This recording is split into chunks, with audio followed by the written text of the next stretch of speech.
Hello YouTube, Jonathan Beaver back with my weekly video, and I told you guys that I would do a review of the book The Art of Learning by Josh Waitzkin.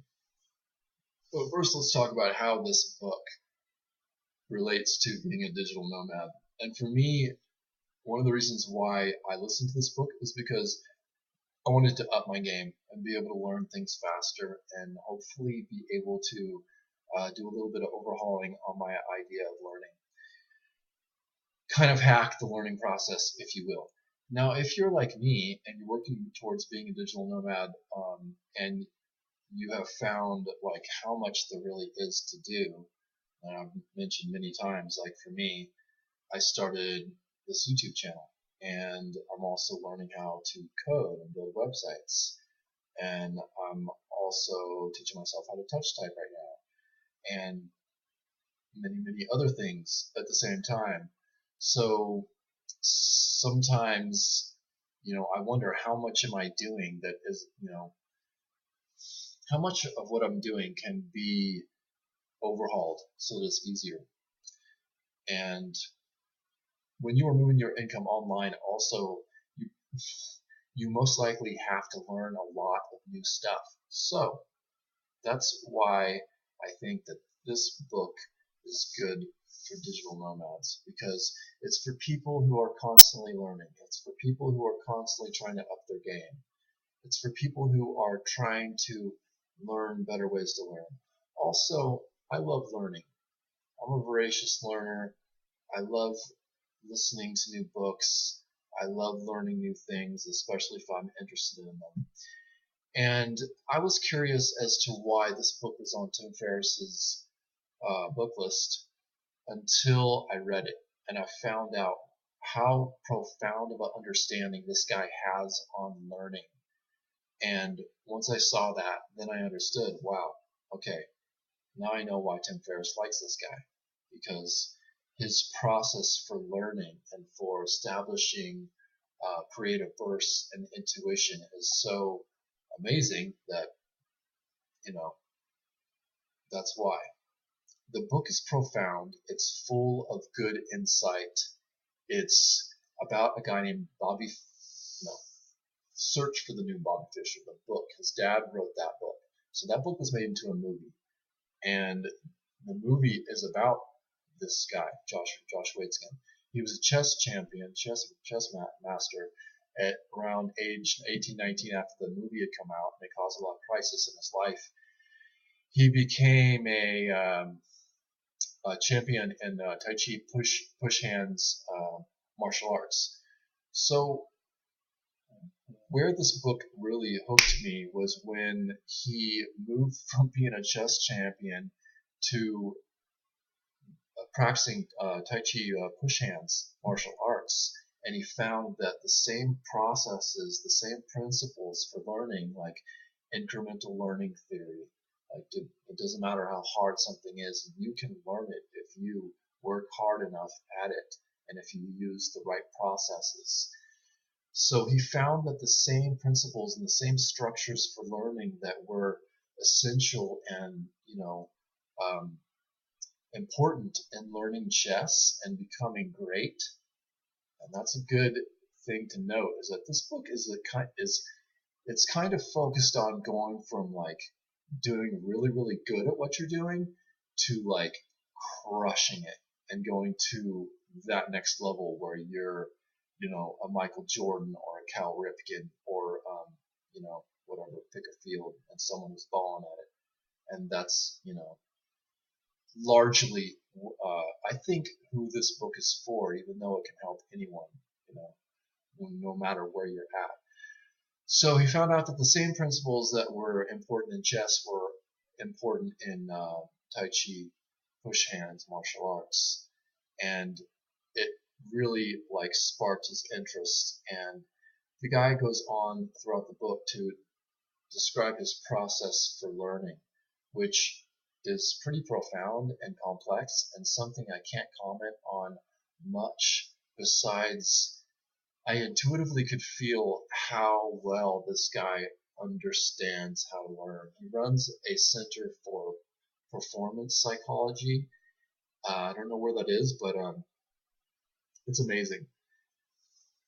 The pros for this book are that it will help, it will give, I think, for me at least, it gave me a feeling that no matter how hard it is what I'm doing, like knowing that I'm starting out a career in coding and web development and how much I have to learn and like the imposter syndrome and all that, it really gave me a better perspective on all of that stuff with his ideals and the idea that you can learn anything no matter what it is as long as you apply yourself and do it in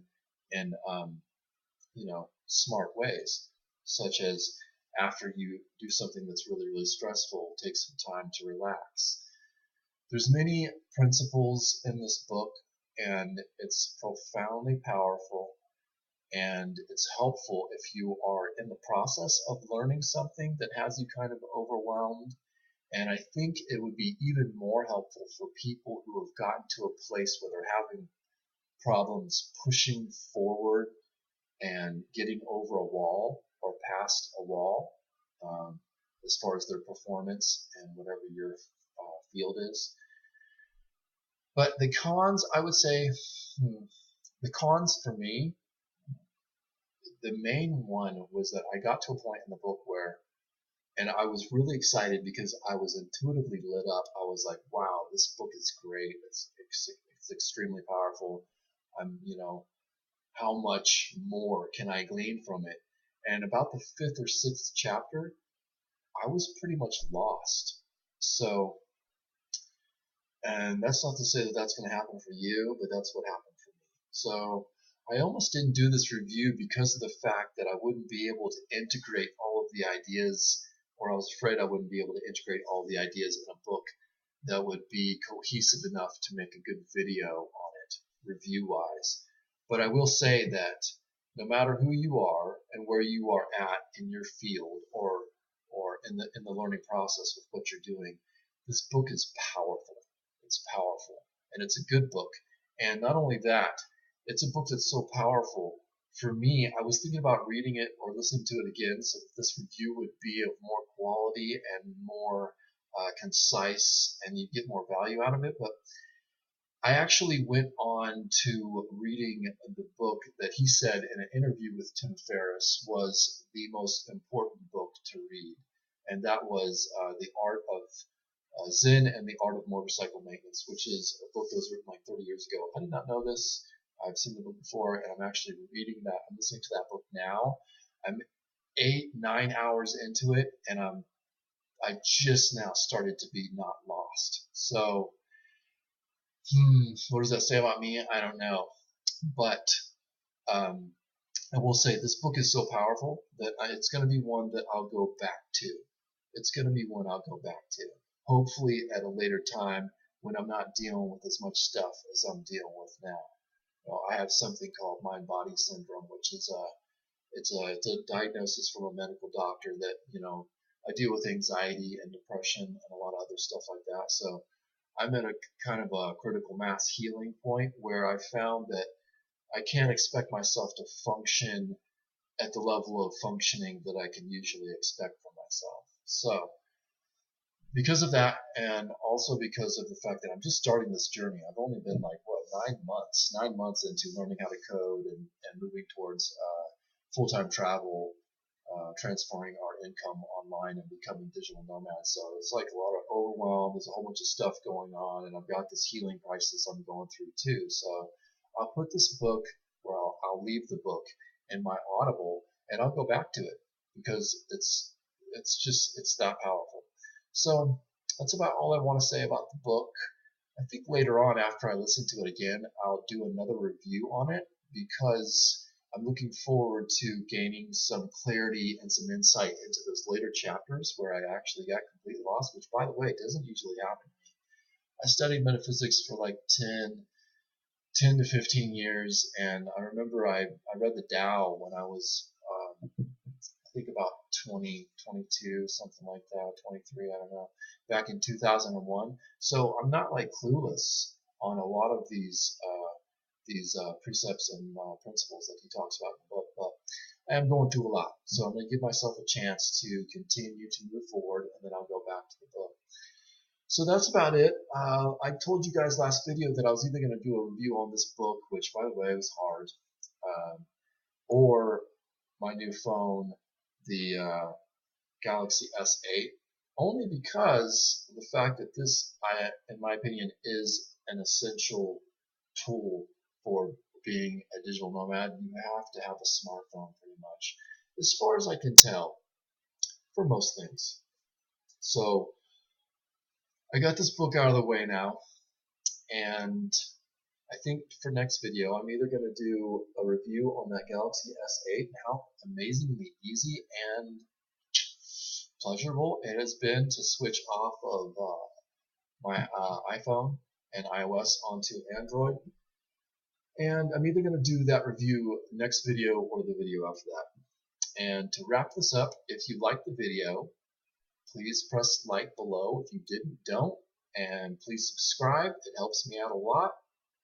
If you like the content, and I will talk to you guys next week.